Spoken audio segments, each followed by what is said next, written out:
Hello everyone, and thanks for taking some time to learn more about the Zenmuse XT2. My name is Randall Warnas and I run FLIR's SUAS business. In this short video we're going to cover the compatibility and configurations of the Zenmuse XT2, as well as some of the key features of the camera. On March 26th of this year, DJI and FLIR launched the next generation of their game-changing aerial thermal imaging collaboration with the Zenmuse XT2. The original Zenmuse XT was launched in December of 2015 and really pushed DJI into the commercial drone space. Through lessons learned and end-user feedback collected over the past few years, the Zenmuse XT2 is smarter and more powerful than ever. The Zenmuse XT2 is only compatible with select DJI airframes, namely the Matrice 200, Matrice 210, Matrice 210 RTK, and the Matrice 600 Pro. Each of these has about 25 to 35 minutes of flight time with this payload on board, depending on the batteries.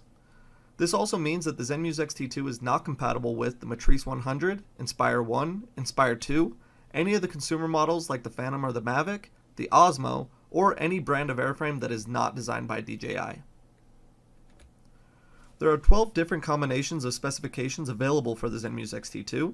This is a more simplified offering than the original Zenmuse XT. There are two frame rates available, 9Hz and 30Hz, and this is because many of FLIR's thermal imaging solutions are regulated by US export controls. 30Hz versions are available in the United States, Canada, and the remainder of the STA countries. You may want to Google a list of the STA countries and see if your country applies. Otherwise, 9Hz cameras are available for most of the rest of the world in where the United States does not have embargoes. The Zenmuse XT2 comes in two different resolutions, 336 by 256, as well as the 640 by 512 option. Resolution is the largest price differentiator and can make all the difference in mission-critical situations. There are three lenses available for each resolution option. For 336 cameras, there's a 9mm, 13mm, and 19mm option. And for the 640 cameras, there's a 13mm, 19mm, and the new 25mm option for when you need to get more pixels on target but can't get too close. This is especially useful for utility inspections. Lastly, all the Zenmuse XT2 cameras are equipped with advanced radiometry. This means they have the ability to give you the temperature of each pixel within the scene, and this can be used for most post-processing images for greater temperature accuracy. The Zenmuse XT2 is also IP44 rated, so it is weather resistant.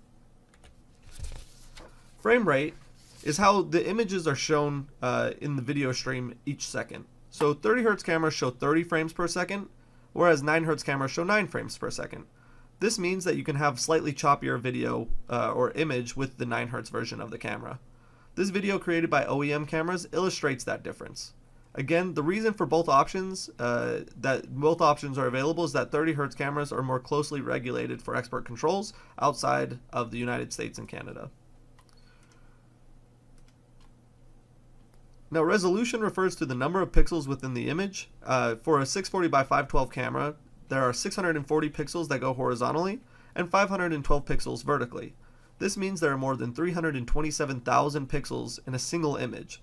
To identify an option or to get good radiometric accuracy, it is suggested to get at least 10 by 10 pixels on your target. That is one reason resolution is so important. With lower resolution cameras, you might be able to detect a subject, but as you add resolution, you could go to recognition of the subject to get more specific identification of your target. These cameras do not represent XT2 imagery that I'm showing here, but just to illustrate the point. Here are side-by-side images of a 336 and 640 original Zenmuse XT. At this distance, the images are not too dissimilar, but as you fly higher, you'll see more clarity in the 640 versus the 336. If you look in the distance at the pixels between the person's legs, you could start seeing this distortion where the pixels are starting to be averaged out and they cause some blur between the legs.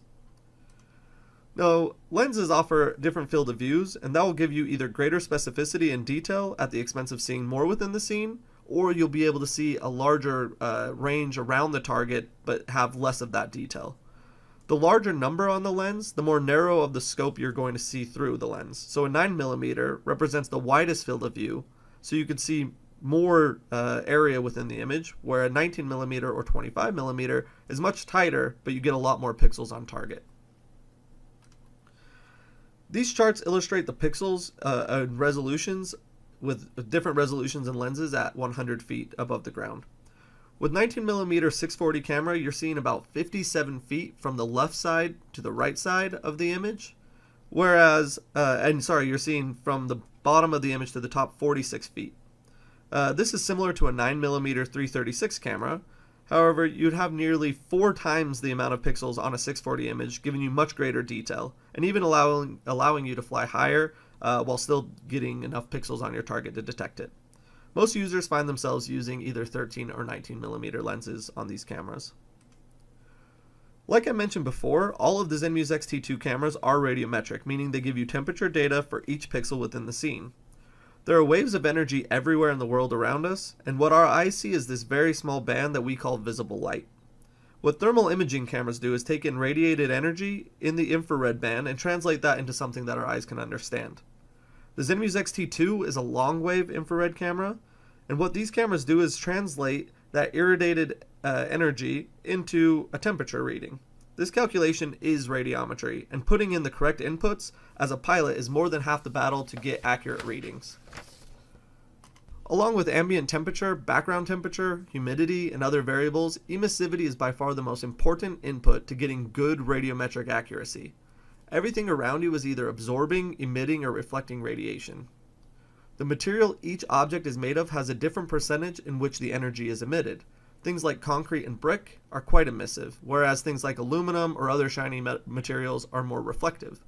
Inputting the correct emissivity of the material that you're measuring will provide you the best results and accuracy for your radiometric cameras.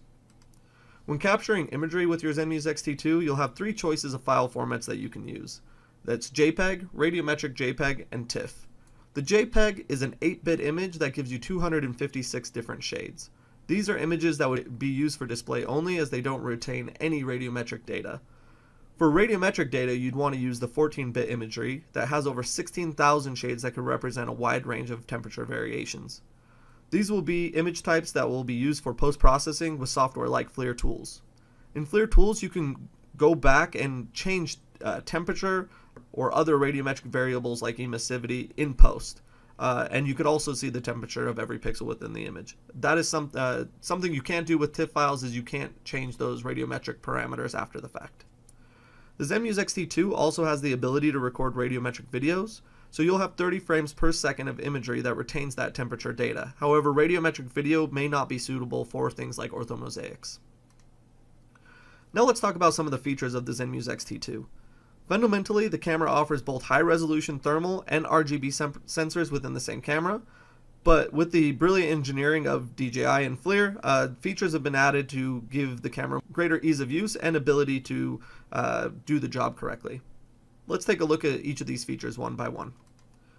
Temp Alarm allows you to set a threshold temperature, and as the camera is flown around, anytime that something goes above that temperature threshold, an alarm will sound. This can be useful for a variety of inspections, as well as some search and rescue cases.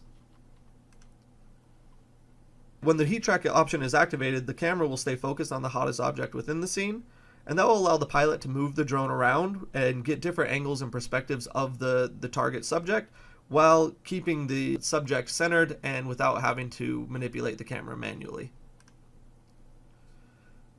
Temp Check allows you to tap on the screen of the Pilot app and get real-time radiometric reading of any pixel within the image. This will allow real-time estimations during your inspections. So you can basically tap on the screen and see the temperature of each pixel real-time.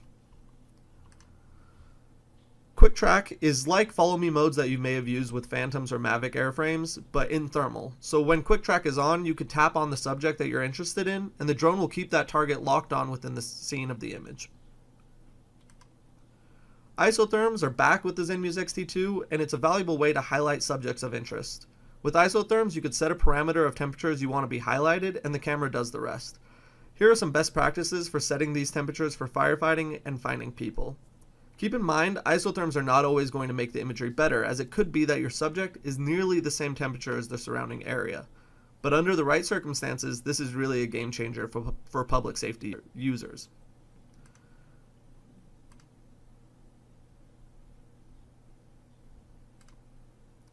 MSX is multispectral blending technology proprietary to FLIR.